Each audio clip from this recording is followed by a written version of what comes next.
యేసుతోటివిగాను పోదమా అడ్డుగా వచ్చు వైరి గెల్వను యుద్ధనాదమ్ముతో పోదమా యుద్ధనాదంబుతో పోదమా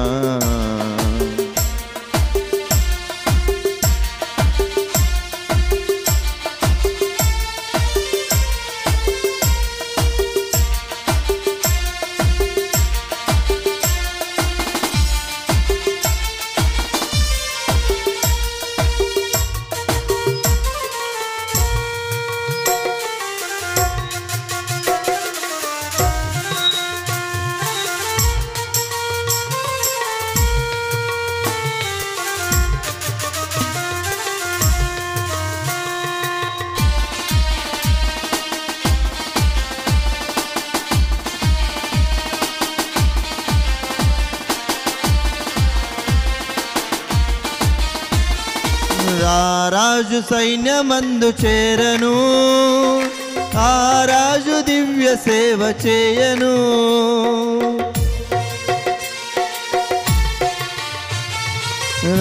రాజు సైన్యమందు చేరను ఆ రాజు దివ్య సేవ చేయను యేసురాజు ముందుగా ధ్వజము పట్టి నడువగా యేసురాజు ముందుగా ధ్వజము పట్టి నడువగా యేసుతోటివిగాను వెడలను యేసుతోటివిగాను వెడలను యేసుతోటివిగాను పోదమా అడ్డుగా వచ్చు వైరి గెల్వను యుద్ధనాదంబుతో పోదమా యుద్ధనాదంబుతో పోదమా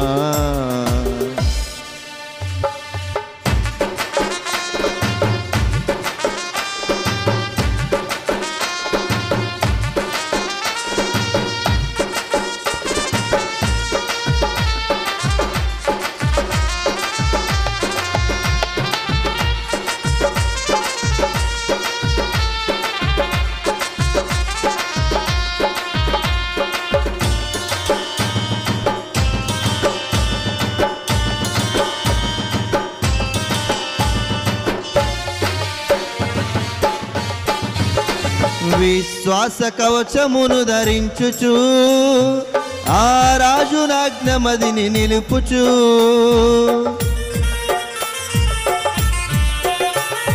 విశ్వాస కవచమును ధరించుచు ఆ రాజు నాజ్ఞమదిని నిలుపుచు అనుదినంబు శక్తిని పొందుచున్న వారమై అనుదినంబు శక్తిని పొందుచున్న వారమై యేసుతోటివిగాను వెడలను యేసుతోటివిగాను వెడలను యేసుతోటివిగాను పోదమా అడ్డుగా వచ్చు వైరి గెల్వను యుద్ధనాదంబుతో పోదమా యుద్ధనాదంబుతో పోదమా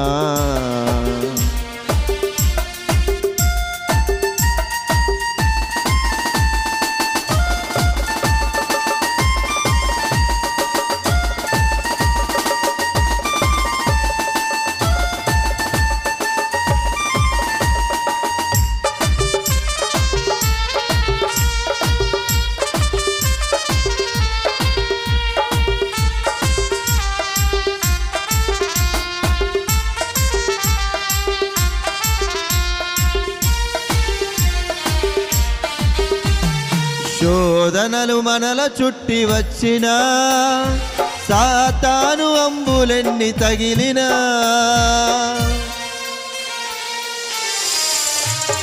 శోధనలు మనల చుట్టి వచ్చినా సాతాను అంబులెన్ని తగిలినా భయము లేదు మనకిక ప్రభువు చెంతనుండగా భయము లేదు మనకిక ప్రభువు చెంతనుండగా యేసుతోటివిగాను వెడలను యేసుతోటివిగాను వెడలను యేసుతోటివిగాను పోదమా అడ్డుగా వచ్చు వైరి గెల్వను యుద్ధనాదమ్ముతో పోదమా, యుద్ధనాదమ్ముతో పోదమా.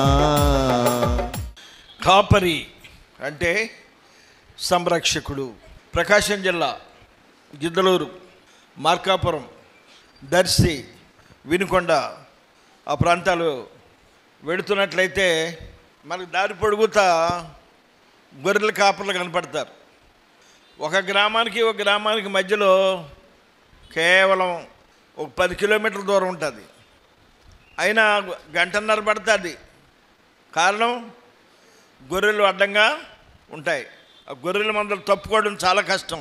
కాపరి ఏం చేస్తాడంటే హే ట్రుక్కు అని చెప్పేసి అంటుంటాడు. మొత్తం మీద అవి మెల్లిగా నడుస్తూ ఉంటుంటాయి. ఒక గొర్రె పిల్ల నడవలేని పరిస్థితిలో ఉంటుంది, చిన్నపిల్ల. ఆ కాపరి ఏం చేస్తాడంటే భుజం మీద వేసుకుని నడుస్తూ ఉంటుంటాడు. అవి పొలాల్లోకి వెళ్ళిన తర్వాత తుమ్మ చెట్లు, చీమ చెట్లు కింద అవి నిలబడి ఉన్నప్పుడు ఆ కాపరి తన దగ్గర ఉన్న దుడ్డు కర్ర ఉంటుంది, అది కొంకి కర్ర. ఆ కొంకి కర్ర ఏం చేస్తాడంటే ఆ చెట్టు కొమ్మలు పెట్టి వంచి ఈ గొర్రెలన్నీ ఆకులు తింటూ ఉంటుంటాయి.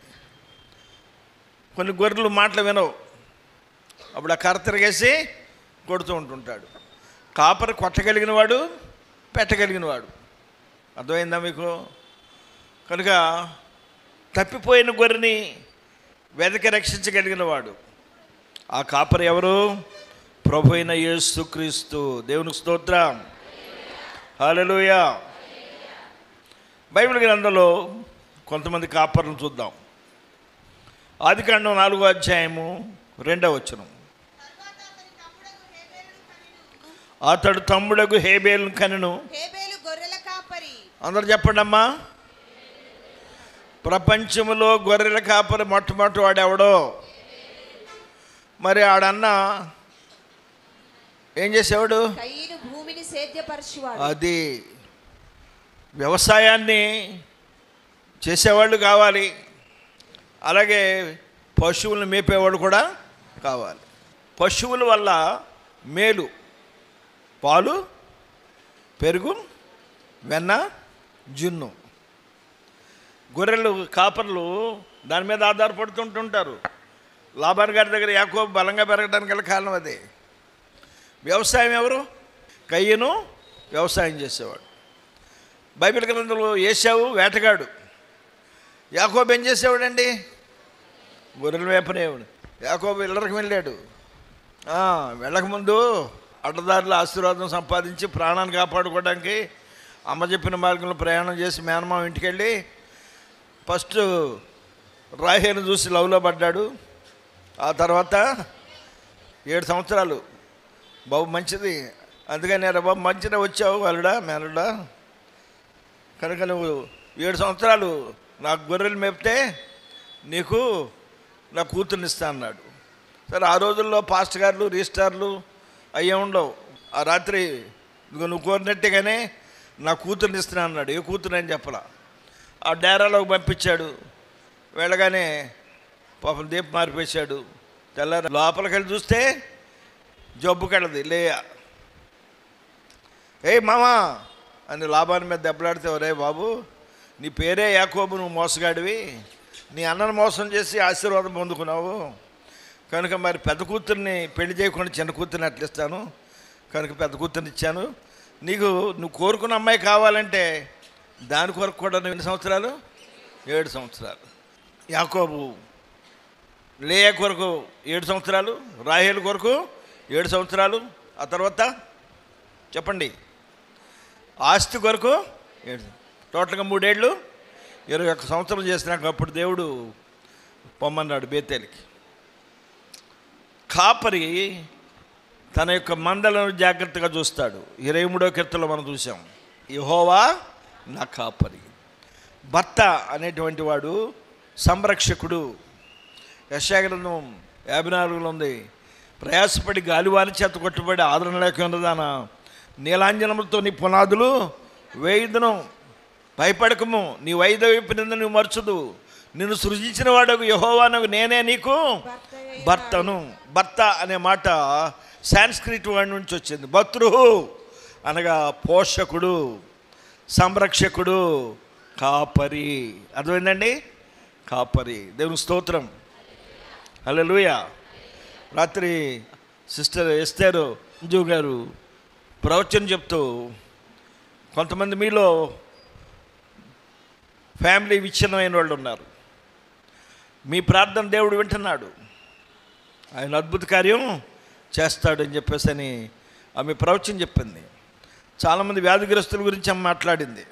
కొంతమంది ప్రేయర్ చేయించుకోవడానికి వచ్చారు. నేను మంచి నిద్రలో ఉంటే, అంకులు బట్టల కొట్టు శంకర్ గారు ఎన్టీఆర్ కాలనీ అయినా మన ఆశ్రమానికి ప్రతి సంవత్సరం బట్టలు ఇస్తారు, భోజనాలు పెడతారు, ఆయన వచ్చారు.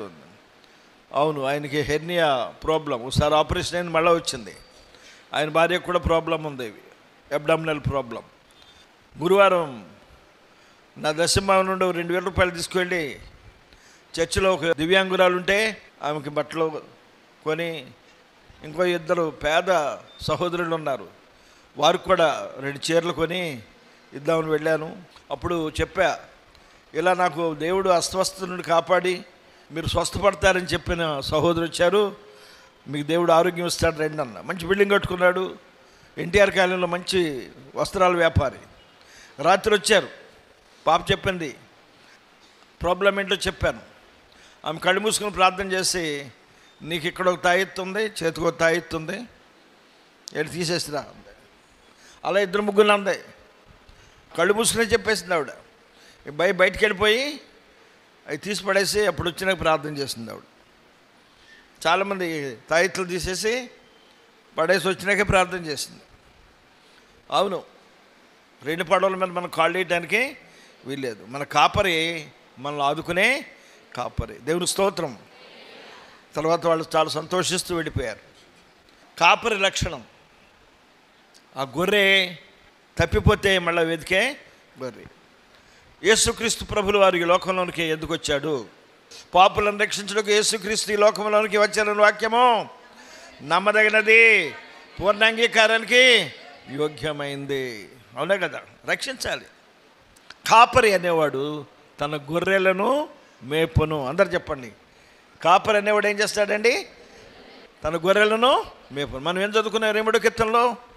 యెహోవా నా కాపరి, నాకు ఏమి కలుగదు. దేవుని స్తోత్రం.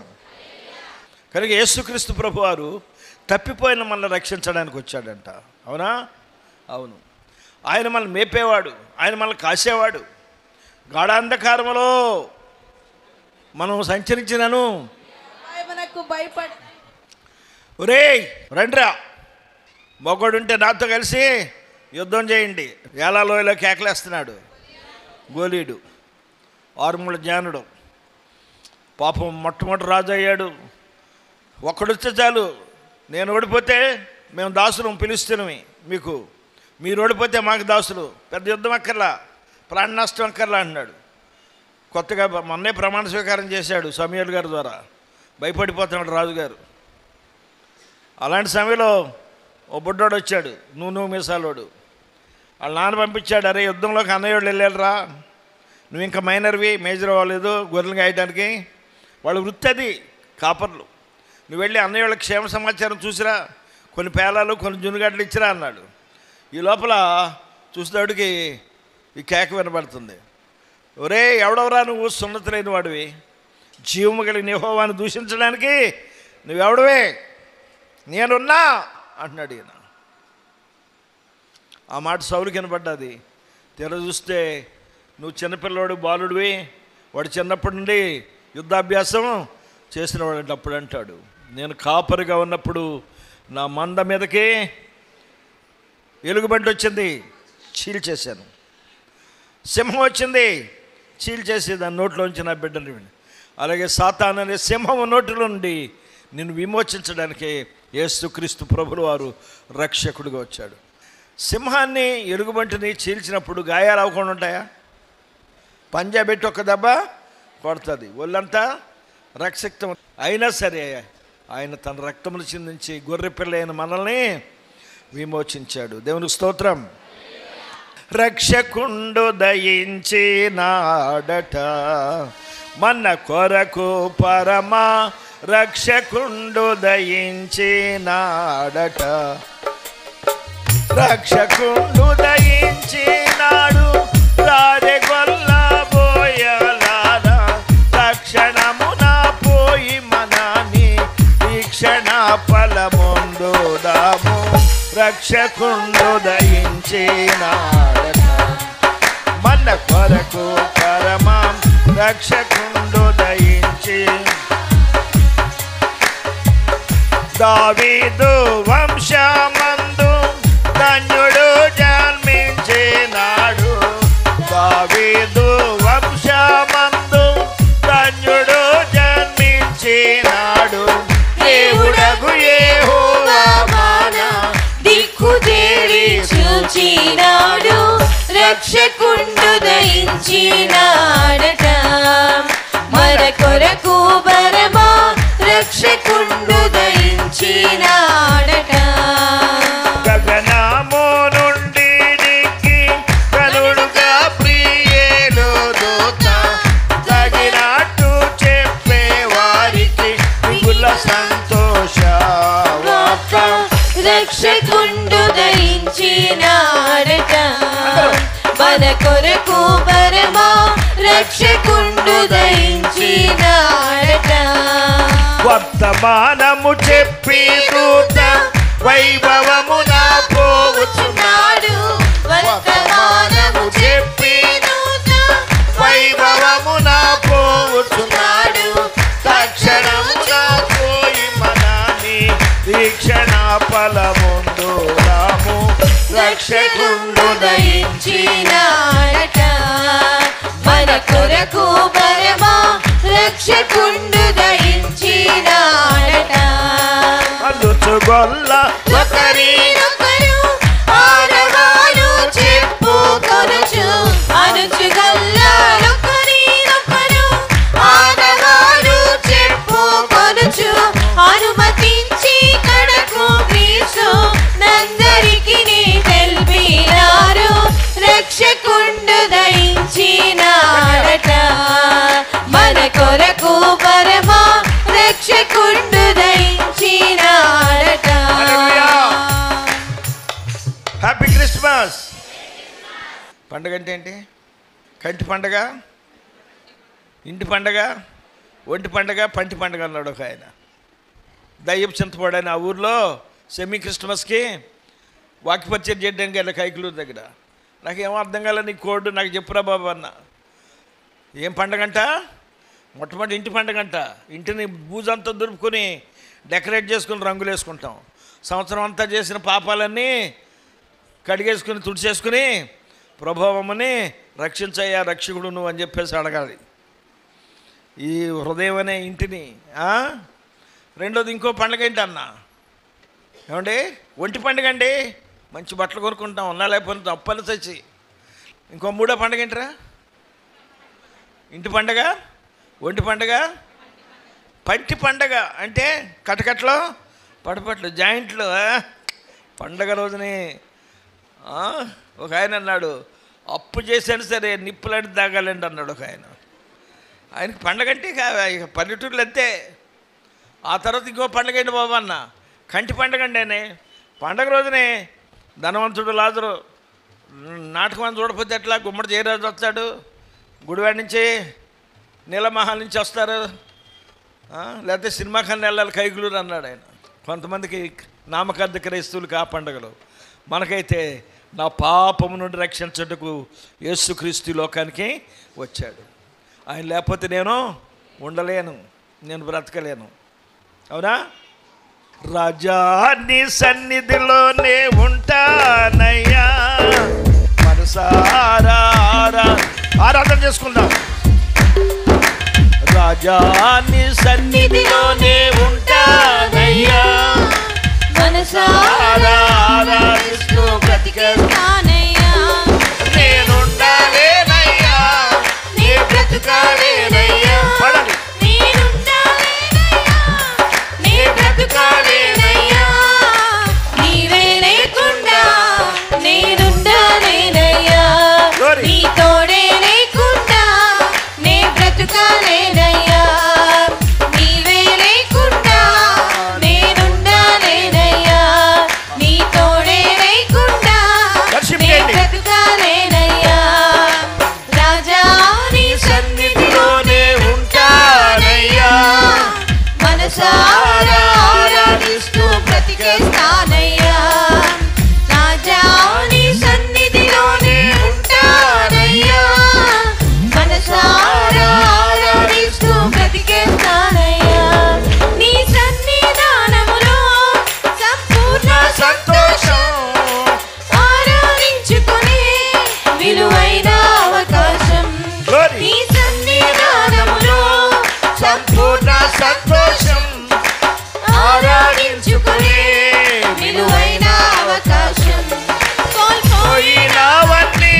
Lord.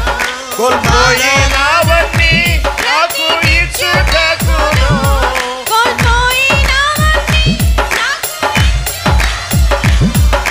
బాధల నుండి బ్రతికించుటకును నీవే రాకపోతే నేనేమైపోదును. నీవే రాకపోతే నేనేమైపోదును. నేనుండాలేనయ్యా, నే బ్రతుకాలేనయ్యా. నేనుండాలేనయ్యా, నే బ్రతుకాలేనయ్యా. నీవే లేకుండా నేనుండాలేనయ్యా.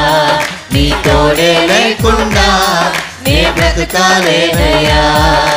నీవే లేకుండా నేనుండాలేనయ్యా. నీ తోడే లేకుండా నే బ్రతుకాలేనయ్యా.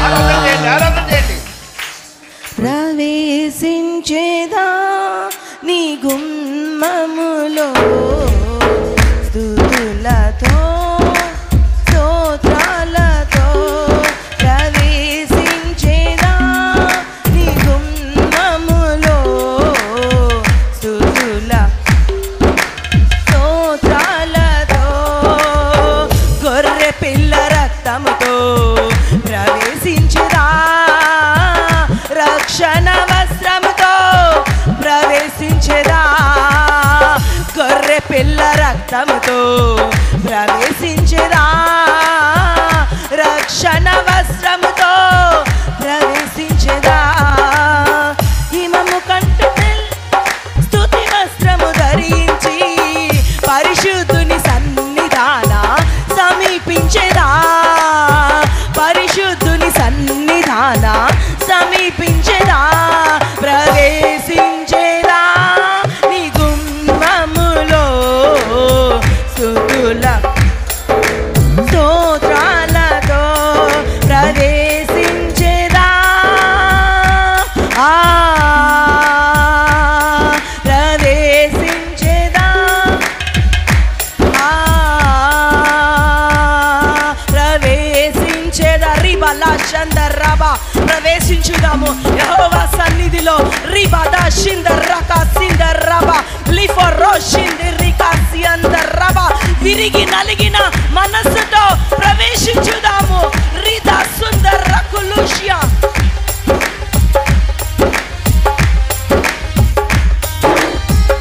రికందరల సియందర్రబా లిసో షిందర్రా లిఫనా సుషియందర్రబా.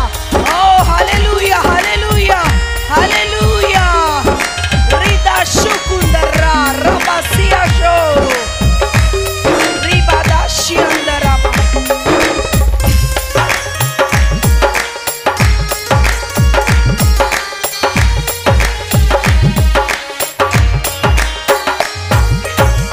విరిగి నలిగిన హృదయముతో ప్రవేశించేదా. నియమించిన యాజకుడనై బలిపీఠము చేరెదా.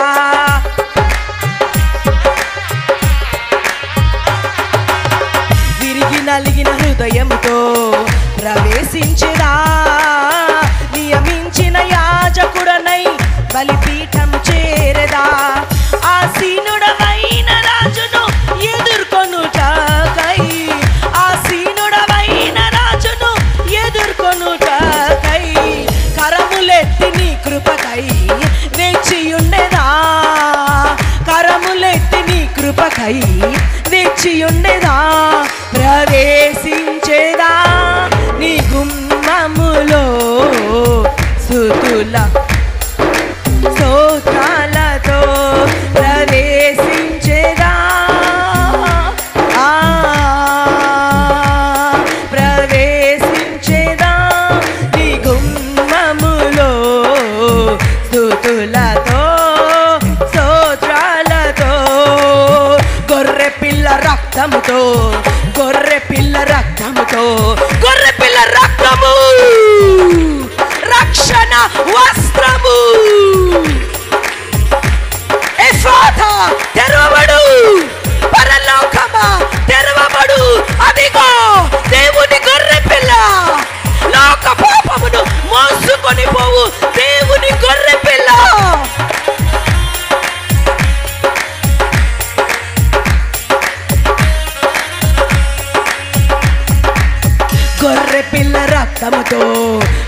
ప్రవేశించేదా రక్షణ వస్త్రముతో ప్రవేశించేదా గొర్రె పిల్ల రక్తముతో గొర్రె పిల్ల రక్తముతో గొర్రె పిల్ల రక్తముతో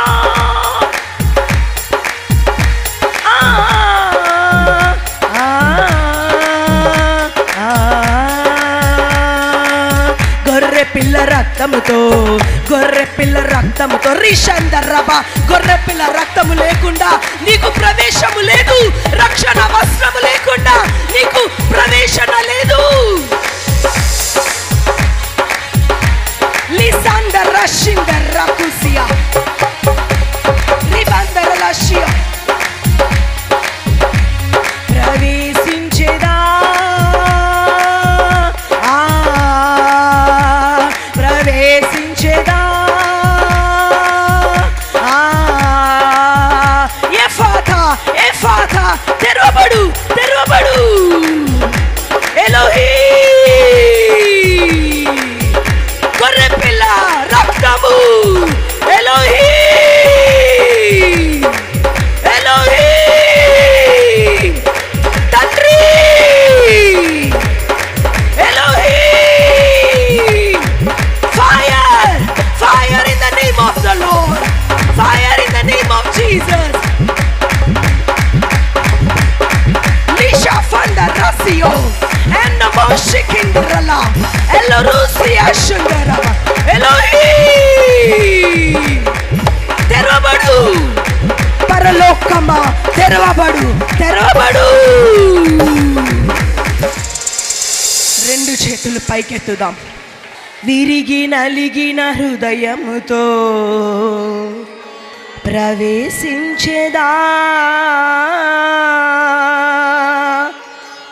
Lindara shifra kondasit El monorodo shifre kendaranasa Have your way my Lord The Spirit of the Lord take over the congregation We submit ourselves into thy mighty presence నీకే ఘనత మహిమ చెల్లిస్తూ యేసు నామమందు స్తుతించి ఆరాధించుచున్నాము తండ్రి ఆమేన్ ఆమేన్ ఆమేన్ మన తండ్రి అయిన దేవుని ప్రేమ కుమారుడైన యేసుక్రీస్తు వారి కృప పరిశుద్ధాత్మ యొక్క అన్యోన్య సహవాసం ఈ 3 దినాలు మనకు వాక్య పరిచయం చేసిన సహోదరి సిస్టర్ షేక్ అంజు ఎస్ఆర్ఎం గారికి కన్వీనర్గా ఉన్న అయ్య గారికి సంఘానికి మనందరిని దీవించి మంచి సంతోష క్రిస్మస్ నూతన సంవత్సర దీవెనలు బహు ఘనంగా అనుగ్రహించి కాపాడును గాక.